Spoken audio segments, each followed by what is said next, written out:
Today I have prepared a very special trend trading course for you, and we're going to take a look at the 10 best trend trading signals, tools, strategies, and how to find out where the trend is heading. I've also prepared timestamps underneath the video if you want to jump ahead to a specific section.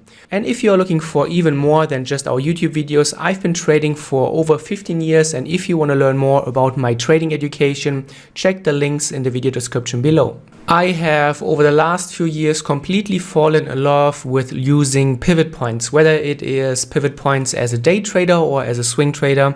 They complement your trading so nicely. And what you will often see is that during a downtrend, the market is testing those pivots from underneath, then keeps trading lower, testing them from underneath and trading lower. So those are great signals for a trend trading strategy. And once you see that the market switches and doesn't use the pivots anymore as resistance, but now uses them as support, you are often looking at a trend change, and now you are in a bullish market. So if the price is trading below a pivot, you are technically in a downtrend. And once this changes and the price is above a pivot point, you are looking for long entries and you are in a long trend. And whether you use this, as we are seeing here, on the 15-minute time frame as a day trader, you can use it on the 5-minute, the 1-minute, or you use it as a swing trader on the 4-hour, the daily. It always works so well on all the time frames. And here you can see it nicely. During the uptrend on the left, the market constantly stays above the pivot points.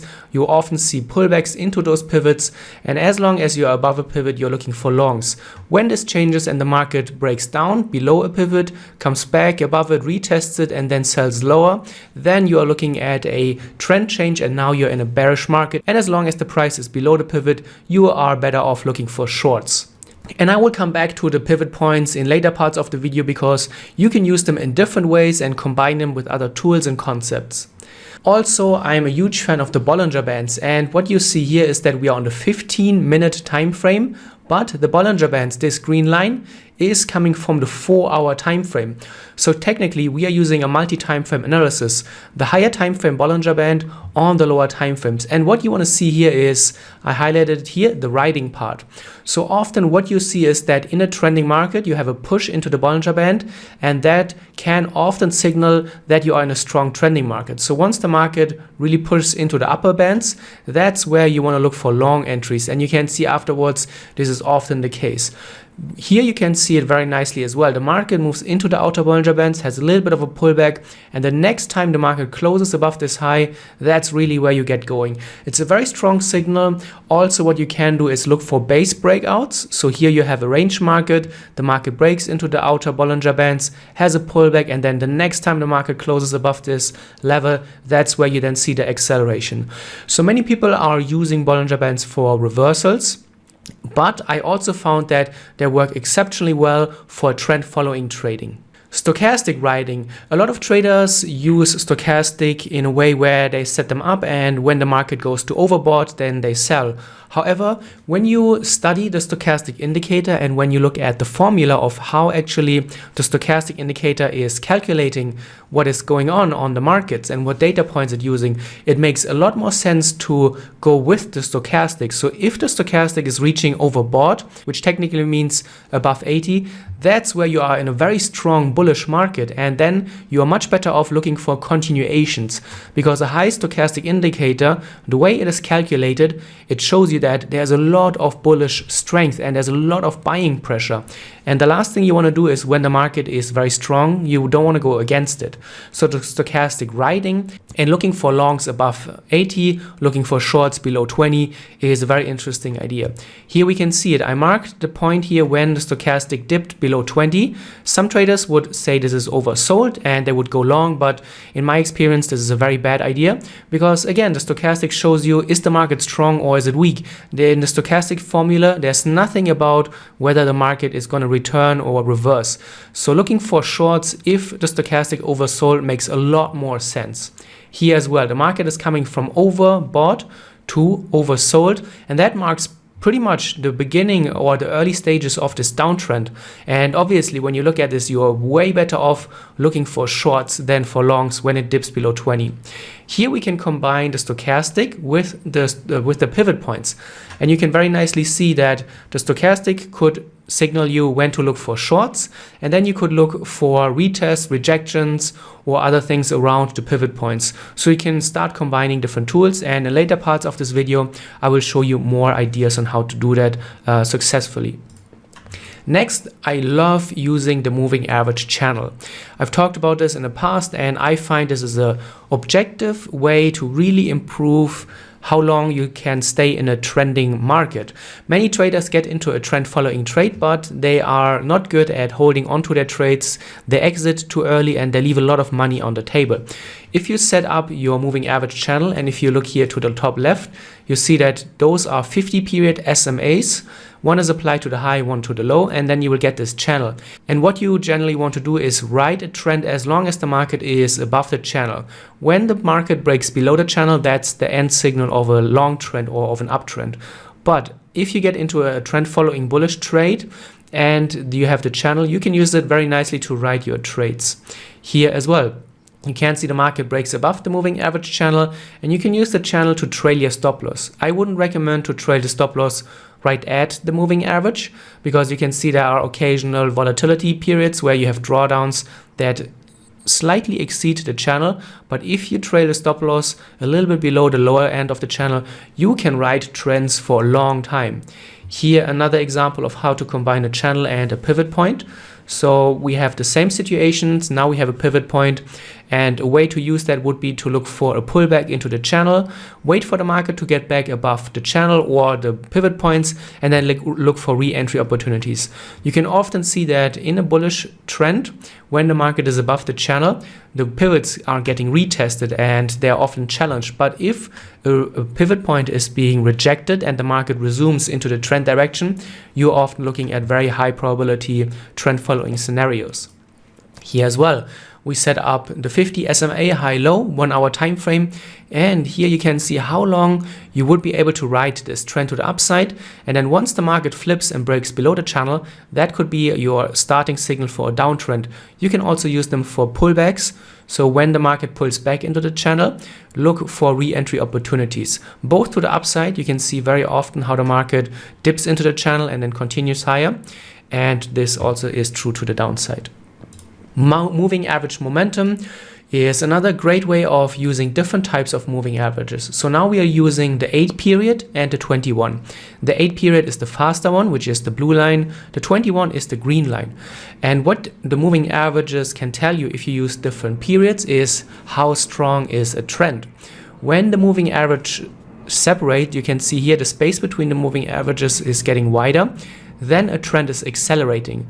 When, as we see here, the moving averages are coming closer together, a trend is slowing down and you're looking at a consolidation. However, if you're in a downtrend, it is okay to see occasionally the moving averages coming closer together, as long as they don't cross. If they cross, like what they do here, then you generally want to think about a potential trade exit.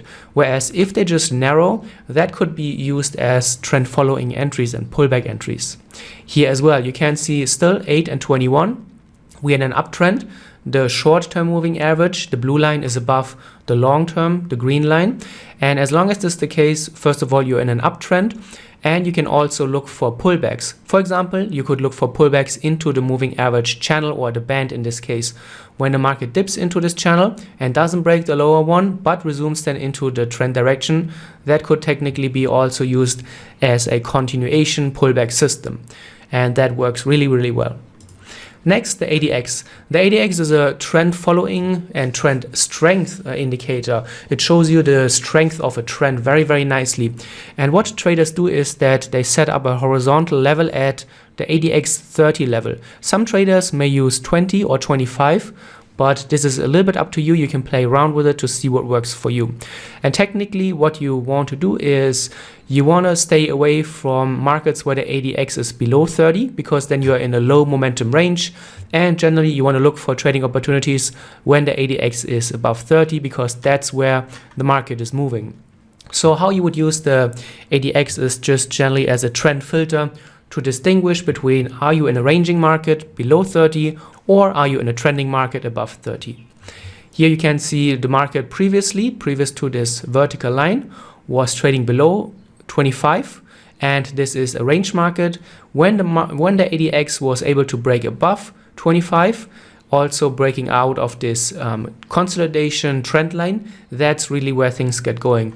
So it's another great filter tool. And if you have problems distinguishing between trending markets and ranging markets, when you are not sure on when to get into the trade at the right time, then maybe looking at a combination between the ADX and also breakout patterns could be a very interesting idea.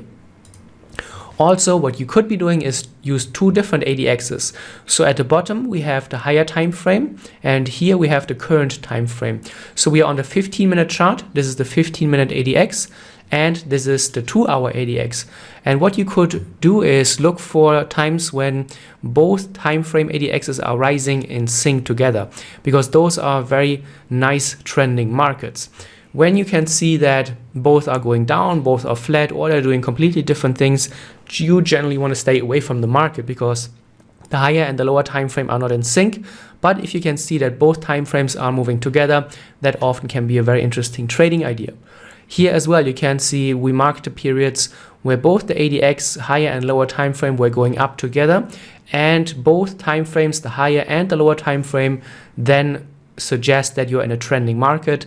And as long as that's the case, that is where the market really takes off. When you can see previously the ADX on the higher time frame was mostly flat, and on the lower time frame it goes up and down, you don't have a lot of great trading opportunities. But if they both point up, if they both indicate a trend, then you're looking at a very interesting situation. Swings and taps. I love this way of looking at natural price structure, trend structure, and that can tell you a lot. So in an uptrend, what we see here on the left, the market is making higher highs and higher lows. This is true until this point. So here's a high, or here we can start, here's a high, here's a high, here's a high, and here's a high. So we are always making higher highs. However, when you look at the distance between the highs, it's getting shorter, which means that the market is not able to push higher as easily anymore as it did previously. Also, what you can see during an uptrend, the market makes higher lows. This is true until this point, where the market for the first time ever breaks through a previous low. So now we are not making higher highs and higher lows. We are still making maybe higher highs, but we are making lower lows, which is a key finding and very, very important, because that often signals the change from an uptrend to a downtrend. We could add, for example, an RSI to that chart, and you can see the RSI gives us a divergence. The divergence is hinting that the momentum that we are seeing here is slowing down, which I already explained when we look at how far away are the highs. Is the market having troubles setting new highs? Then very often your indicator will also confirm that with the divergence. And once you see the market is rolling over, not being able to continue the trend structure, that's often where you can look at new trends starting. Here as well, on the left, you can see the market is always making lower highs, lower lows, lower low, lower high, until here. We make our first higher low, and here we make our first higher high. So we are completely changing the trend structure. And now we are looking at a potential bullish trade. When we're looking here on the left side, you can also see that the RSI is giving you a very long-term divergence. So as the trend progresses here, it's getting weaker and weaker. And every low, you can see this low to this low, quite a far distance. From this low to this low, much shorter than what we've seen here. From this low to this low, much, much shorter. And that is what the indicator is picking up with the divergence. You could also add, for example, a 50-period SMA to your chart to help you and establish a more objective approach. So the moving average is 100% objective, so there's no discretion involved. And what you could do is wait for the trend structure change. So here we can see the market has made higher lows. Here we have now higher highs. And then the final piece to the puzzle is a break above the moving average. Keep in mind, the moving average tells you what the historical average prices were for this given market. And if the market is selling below the average price, it means that we are in a short market. If we get above the average, it means that the prices have increased significantly over what was observed in the past, and that then changes our sentiment to bullish. Trend lines, as the name suggests, are very, very great trend tools, and you can use them in various ways. For example, you could look for pullbacks. If you have a trend line, you could trade away from it, as every time the market reaches such a trend line, you could, for example, jump to a lower time frame, look for trend continuations. Another good way to use a trend line is to look for breakouts. If a previous trend line is broken and violated, you are then looking at a trend change. You could also use other concepts, such as here you can see we are turning over, higher highs, lower highs, and then here we have a so-called breakout buildup. We also have a very strong support and resistance zone, whereas it was used as resistance here multiple times. It turns into support, and then here it becomes resistance again, breaks below the trend line, and that is where you have a very nice trend change. Here you can see a different way of using trend lines, and the angle of a trend line can obviously tell you a lot. Whereas initially in a trend, you will often see a very steep rise, which means that the market is rising very strongly. There's a lot of momentum. Here in the second part, the trend line is obviously more shallow and the angle has dropped off. So the trend is not as strong anymore. And as you can follow this, you will often see that when trend lines become less strong, when they become more shallow, when they don't go up as fast, that is often indicating a potential trend change. The trend change doesn't happen as long as the market is not breaking the trend line though. So just because you see that the trend lines are getting weaker, it doesn't mean that you should automatically short. You always have to wait for a complete break. Again, you could use, for example, a 50 SMA, and you can see when the market decisively breaks below the moving average and also below the trend line. That could give you a good add-on. Also, pivot points are a great way. Here with the trend line and being above the pivot points, it confirms that you're in an uptrend. Here, things change and the market is suddenly trading below the pivot. It's trading below the trend line and, as we have seen, also below the moving average. So suddenly everything is shifting here. We are not able to make higher highs. We have a double top. We're breaking below trend lines. We're breaking below pivots, below the moving average, and everything is changing simultaneously. So that's how you could also start building a trading strategy. Don't just use one tool. Don't just use one indicator, one price action concept. Start combining different tools, different indicators, and that is how you can come up with more robust trading strategies. The signals will become more robust, and in general, you have a more well-rounded strategy. Let me know how you found this video, if you had anything to take away, and I look forward to hearing from you.